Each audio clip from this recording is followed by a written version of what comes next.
Assalamualaikum warahmatullahi wabarakatuh. Bismillahirrahmanirrahim. Alhamdulillahi rabbil alamin. Wa bihi nasta'inu ala umuri dunya waddin. Wassalatu wassalamu ala asyrafil anbiya'i wal mursalin, Sayyidina wa maulana Muhammadin wa ala alihi wa sahbihi ajma'in, amma ba'du. Kepada anak-anakku sekalian kelas 11, semoga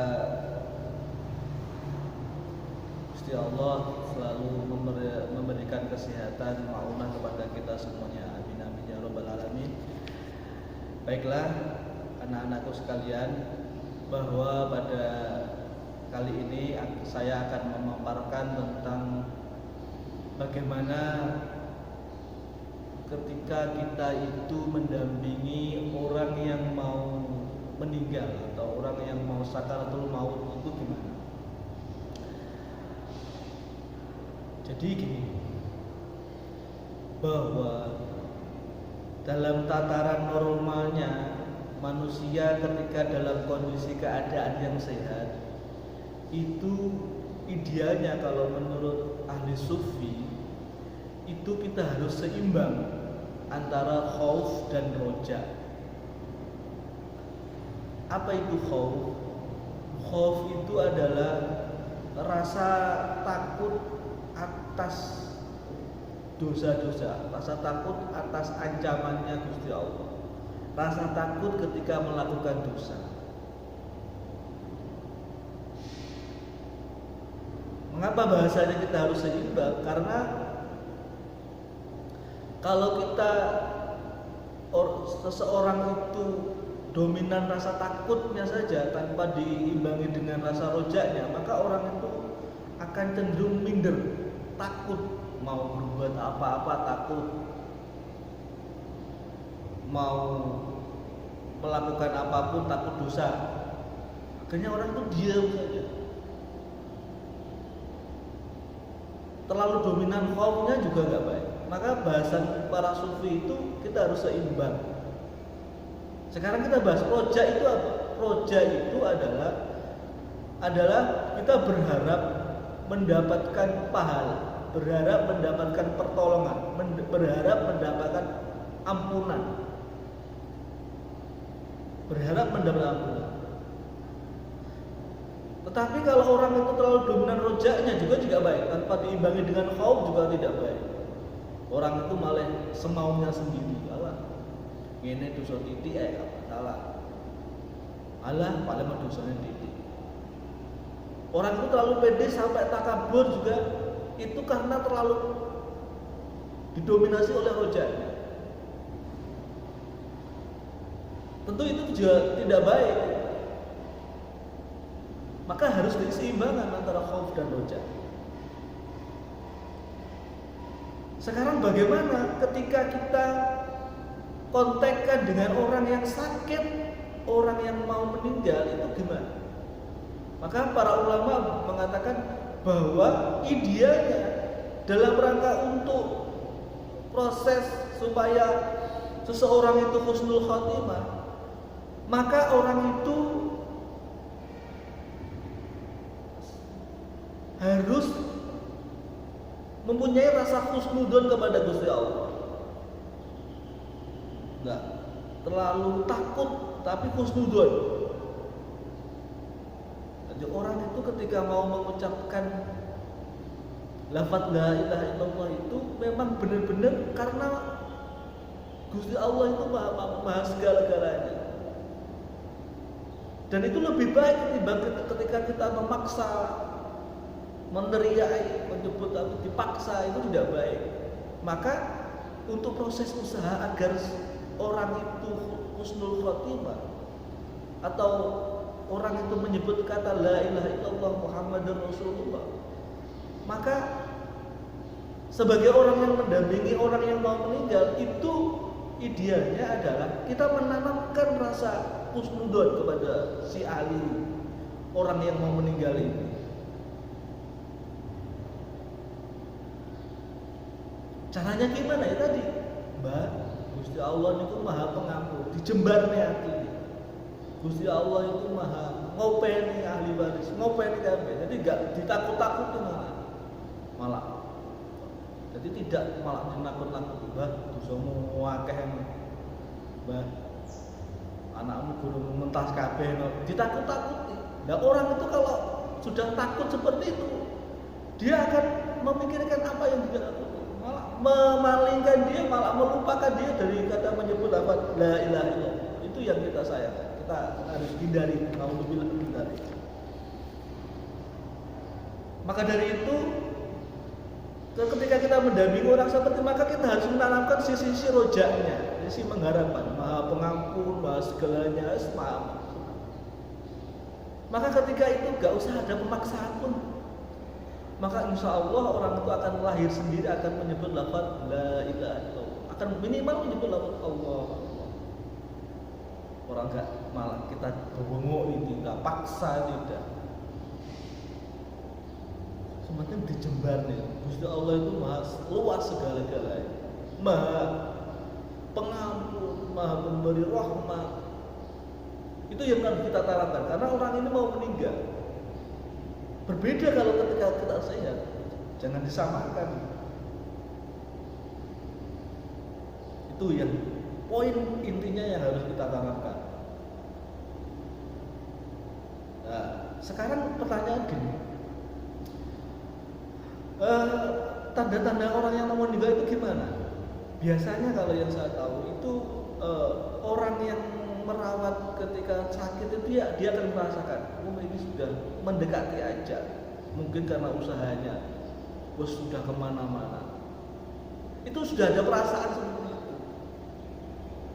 Allah alam, kemungkinan seperti itu, kemungkinan banyak seperti itu yang terjadi. Jadi bos pasrah, bos memang itu mendekati ajal.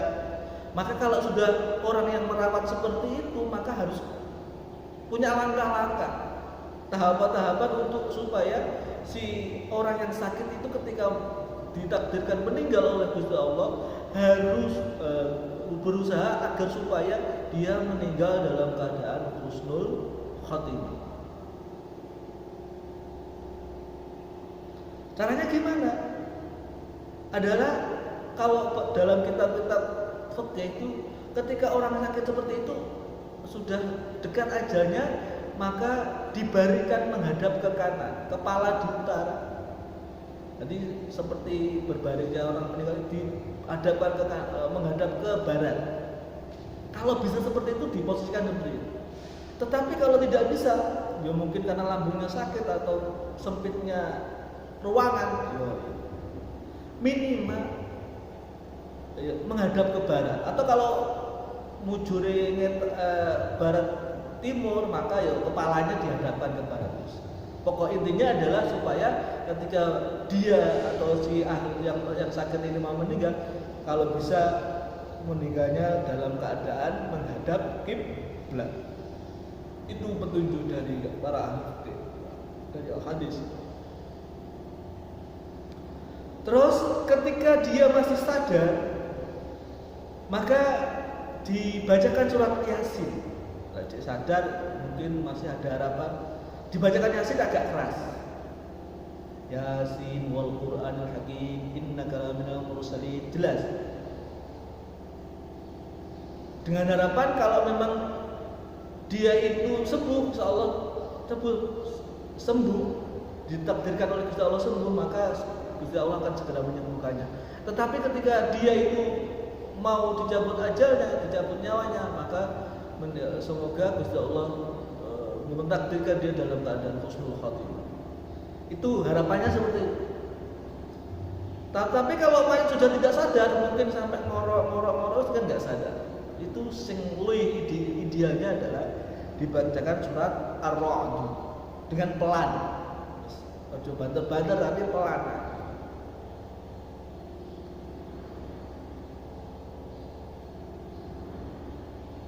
Terus selanjutnya adalah kalau sudah seperti itu ditalkin atau diwarai maca syahadat. Kalau mungkin masih mungkin dia ya dilengkap asyhadu alla ilaha illallah wa asyhadu anna muhammadar rasulullah.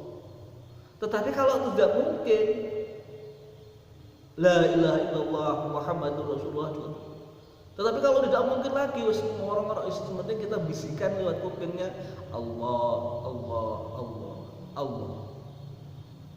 Karena setan juga ketika orang dekat ajalnya itu setan biasanya sangat mengganggu supaya dia itu lepas dari imannya. Terus kalau orang yang sakit itu membutuhkan minum,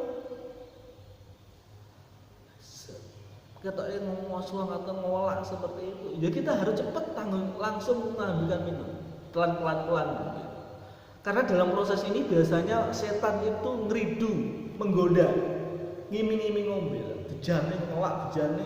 Setan itu datang ke kepalanya dalam satu riwayat itu, aku mau ngombe, sampean lek gelem tak wae ngombe, sampean kudu nyakini tidak ada yang menciptakan alam ini. Itu sudah kalimat-kalimat kafir. Dibisikkan itu. Sampai ke lalu kagak bisa dari kepala ke kakinya ngeju kaki. Wes. Enggak enak nabi, bahwa kanjeng nabi itu bukan rasulnya Allah. Itu dibisik-bisikkan juga kupingnya orang yang sakit tadi. Wah, gelem tak ngombe tapi belum harus yakin itu. Nah, ketika sudah kadung mengucapkan itu kan, naudzubillah, maka otomatis orang itu meninggal dalam keadaan su'ul khatimah. Padahal yang kita harapkan adalah husnul khatimah. Tentu ini tidak lepas dari orang su'ul khatimah, husnul khatimah itu tidak lepas dari kebiasaan kita sehari-hari.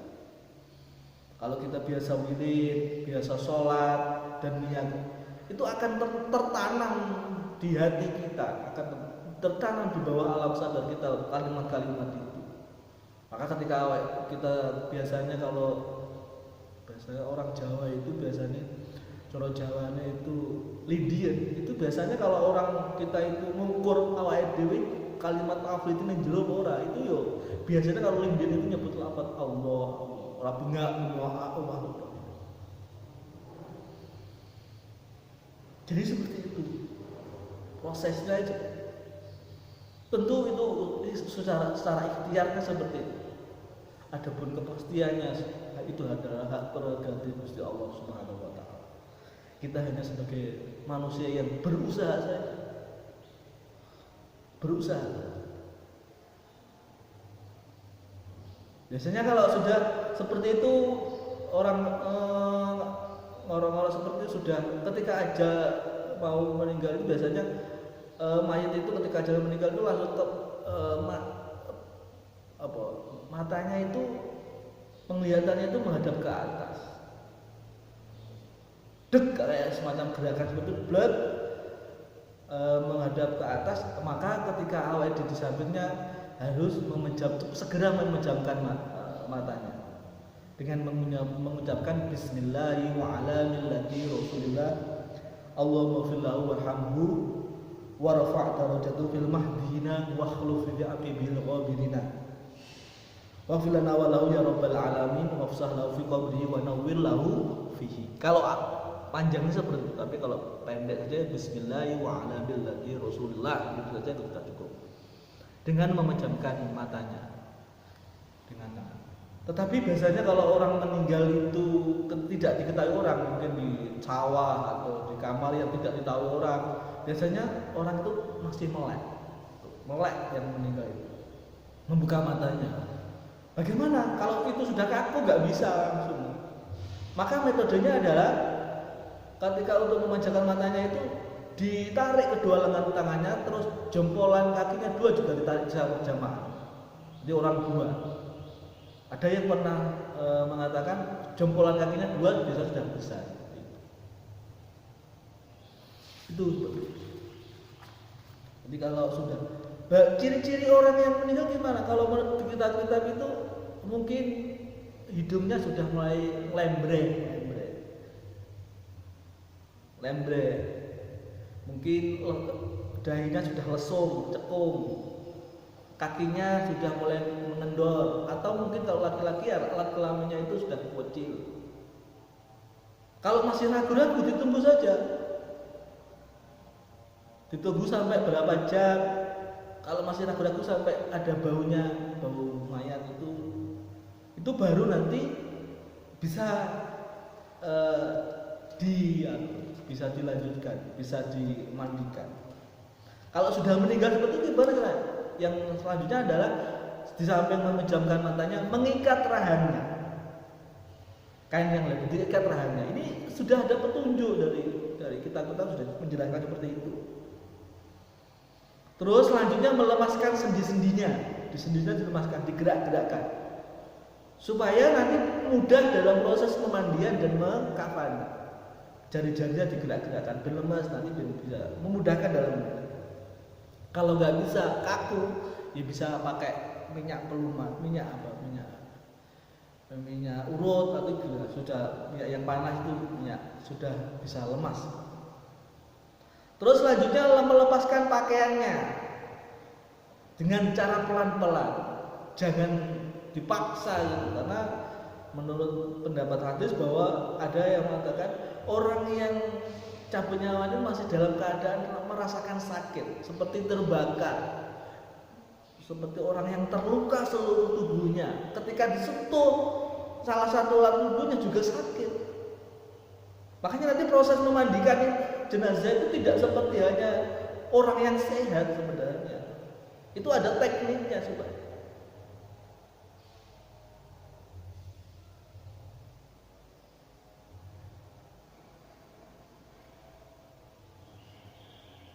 Jadi seperti itu.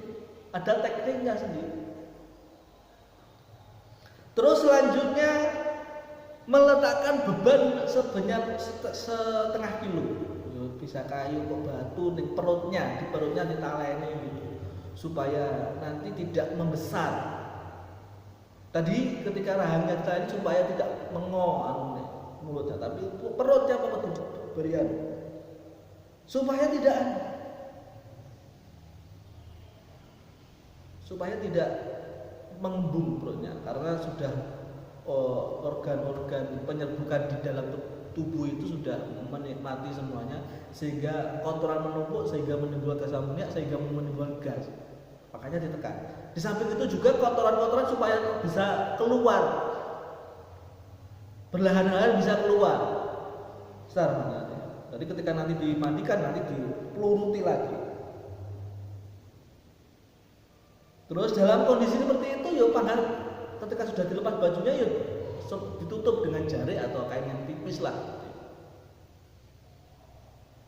Itu seperti itu, supaya tetap pangkat tertutup kondisinya. Terus menaburkan wewangian, bisa pakai semprot diwangi supaya baunya mayatnya itu tidak menyengat. Itu disemprot atau gimana? Atau ada yang pakai dupa itu. Ada yang pakai dupa itu, kan ada dua dupa hitam, ada dua dupa putih.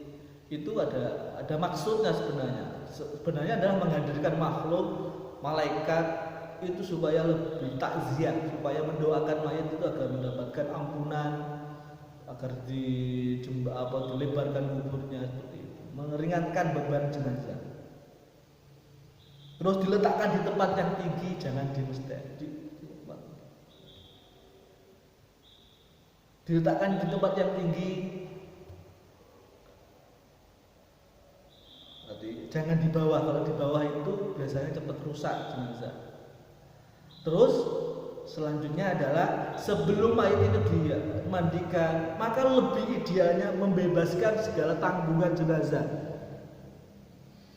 mulai hutang, apapun itu. Kalau hutang, terutama hutang ini, jangan ahli warisnya malah ngenteni dibebaskan, jangan, tapi harus aktif. Dicari tahu mana hutang, apakah si mayat itu punya hutang memang, digolek itu. Kalau perlu gak usah nunggu dibebaskan, tapi harus disaur hutangnya. Karena menurut riwayat hadis, orang yang masih punya tanggungan hutang atau mungkin pernah menyakiti orang, itu rohnya masih di awal-awal. Ketika sudah orang yang hutangnya itu disaur, terus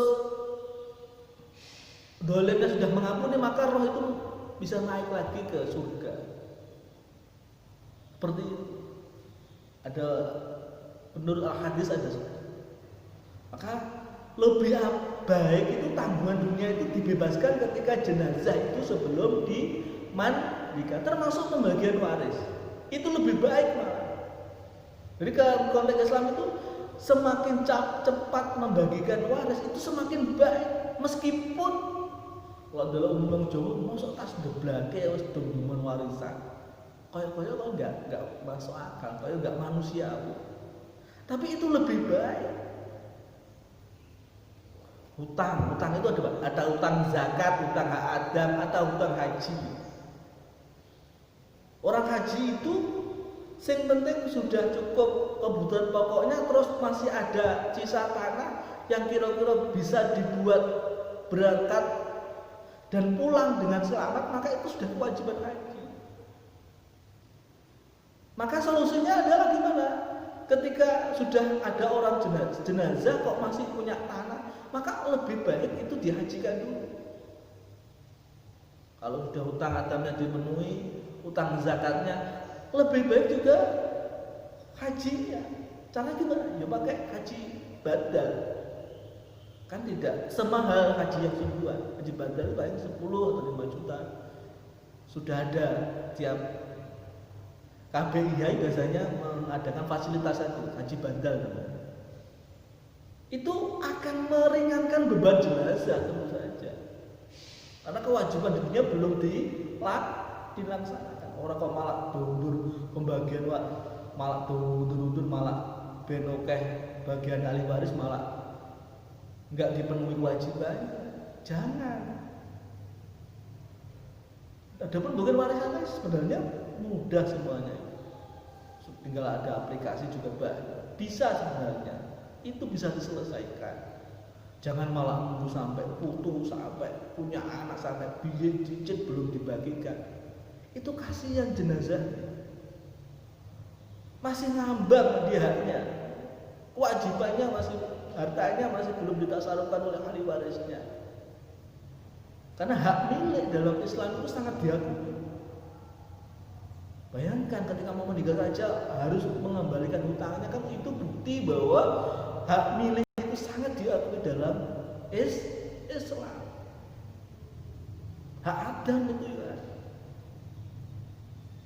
Dan itu dapat menghambat ruhnya jenazah. Biasanya sudah mendapatkan nikmat, tapi karena ada tanggungan yang masih belum selesaikan, maka itu nanti akan memperlambat proses roh itu naik mendapatkan nikmat. Itu ada.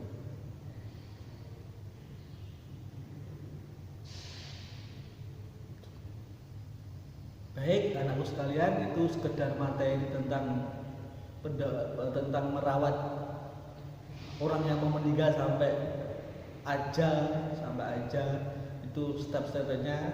Mohon itu bisa menjadi pembelajaran kita semuanya agar kita nanti selalu ingat kematian, selalu memperbaiki diri kita bahwa kematian itu adalah hak dan nanti ada siksa kubur itu juga nyata.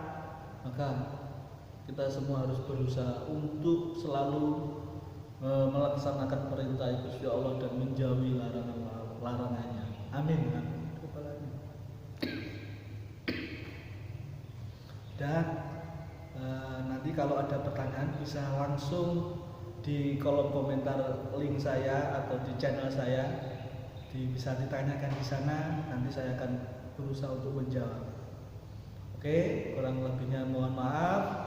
Selamat belajar dan semoga kita dalam keadaan sehat walafiat. Amin amin ya rabbal alamin. Akhirul kalam, wabillahi taufik wal hidayah wal afu minkum. Wassalamualaikum